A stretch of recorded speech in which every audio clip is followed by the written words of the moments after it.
반가워요 여러분.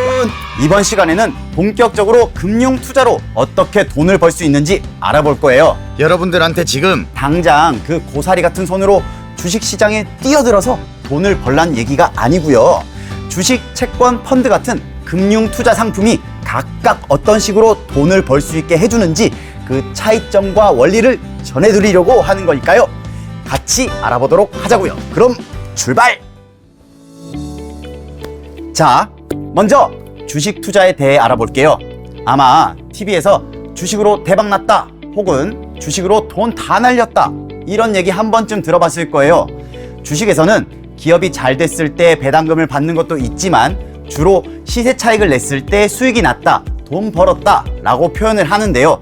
여기서 시세 차익이란 주식을 싸게 사고 비싸게 팔아서 자본 이득을 남기는 것을 말합니다. 돈 벌기 너무 쉽다고요? 에헤이, 반대를 생각해야지. 내가 주식에 투자한 후에 주가가 하락하면 비싸게 사서 싸게 팔아야 하니까 당연히 손실각이잖아요. 그럼 그 기업에 대해서 좀 알아야 할 거 아니에요? 직접 방문? 소문?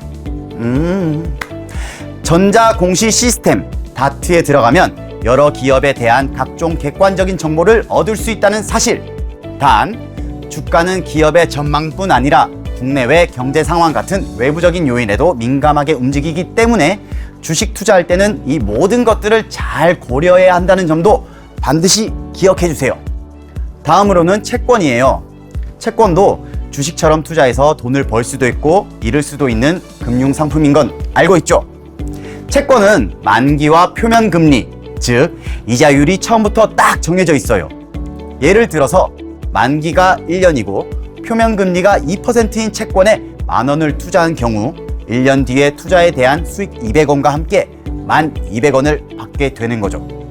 또 이자 수익과 별개로 주식처럼 시장에서 사고 파는 과정에서 매매 차익으로 수익을 남길 수도 있어요.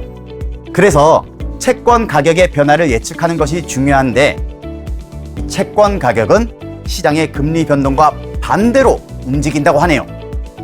만약에 내가 만기가 1년이고 표면금리가 2%인 채권을 가지고 있는데 시장금리가 내려서 새로 발행하는 채권은 표면금리가 1%가 된다면 그 기업에 투자하려는 사람은 당연히 더 높은 이자 수익을 얻을 수 있는 2%짜리 채권을 사고 싶을 테고 이 채권을 사려는 사람이 많으니까 나는 더 비싼 값에 팔 수가 있게 되는 겁니다. 반대로 시장금리가 높아진다면 채권의 가격이 떨어지게 되어서 나는 싼 값에 팔아야 하니까 손실을 보게 되죠. 따라서 채권에 투자할 때는 앞으로 금리가 오를 것인지 내릴 것인지 예측하는 것이 가장 중요하겠죠. 마지막으로 알려드릴 금융투자 상품은 빠밤! 펀드예요. 네, 펀드는 투자 전문가가 대신 투자해주는 상품 아니냐고요? 그렇다고 해서 투자자, 즉 내가 아무것도 모르고 돈만 맡기면 된다, 안 된다? 안 된다. 어떤 펀드 상품에 가입할지는 본인이 잘 알고 결정해야 한다는 사실. 우선 펀드의 종류를 보면 주식형 펀드, 채권형 펀드가 있고 영화나 음반 같은 문화사업에 투자하는 엔터테인먼트 펀드 같이 다양한 형태의 펀드가 있어요. 네. 펀드는 기본적으로 기간별 운용 수익률, 자금의 규모, 위험 정도 등을 공개하고 있기 때문에 내가 원하는 형태의 펀드를 선택할 수 있겠죠.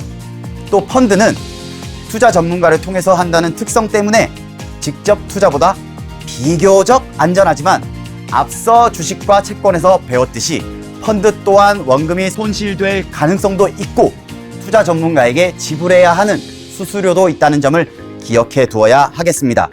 여기서 한 가지 팁 들어갈게요. 여러분, 혹시 적립식 펀드라는 거 들어봤어요? 적립식 펀드는 매달 일정한 금액을 꾸준히 투자해서 장기적으로 매입 가격을 평균화시켜 가격 변동에 비교적 적게 영향을 받고 안정적으로 투자할 수 있다는 특징이 있어요.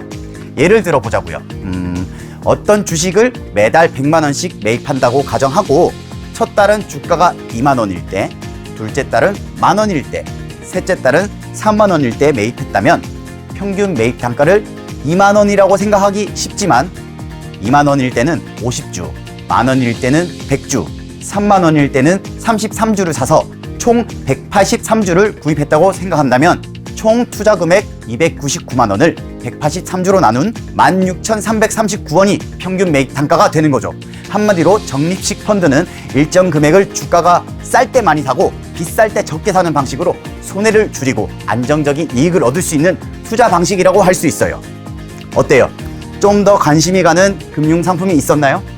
이제 우리도 금융이라는 양날의 칼을 제대로 사용하기 위해선 각 금융 상품의 특징 그리고 그에 따른 이익과 손해를 알아두고 공부하는 게 중요할 것 같네요. 아는 것이 힘, 아는 것이 돈.